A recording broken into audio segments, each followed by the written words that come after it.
Those days after school, while still in our school uniforms, we used to go fruit hunting. I grew up in the northern part of Nigeria. Things were not as fast-paced as we have it in the western parts of the country. Most houses had a form of tree planted behind their houses. We would stop at any house with a fruit tree. Cashew, oranges, berries, mangoes, guava was among our menu. After a while, we invented street names for these fruits.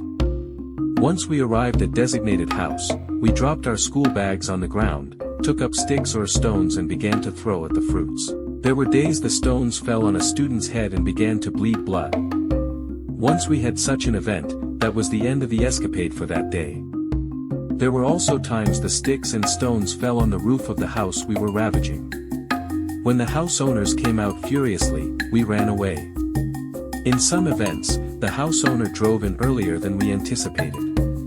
In such cases, students jumped from tree branches, from dangerous heights just to make an escape. We were not thieves, we were just being nutty children. At least that is what we thought, and since we were many, what we were doing had to be right until our parents found out. Since our school was located in a working-class community, it meant that most people were usually at work when school closed. They came back from work to meet the nuisance we have created. Some house owners just couldn't take it. For their peace and sanity, they cut down their trees. I remember my dad warning me about snakes on fruit trees. That was simply outlandish. What would a snake be doing on a mango tree, I thought. One day, Musa was on this guava tree giving himself a treat. He climbed to the tallest branch, plugging the biggest guava into his pouch.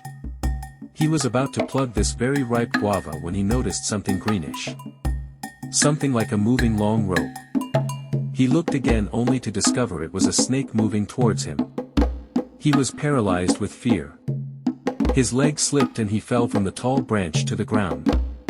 He escaped a snake bite but broke his leg. He was out of school for almost a year and had to repeat the class.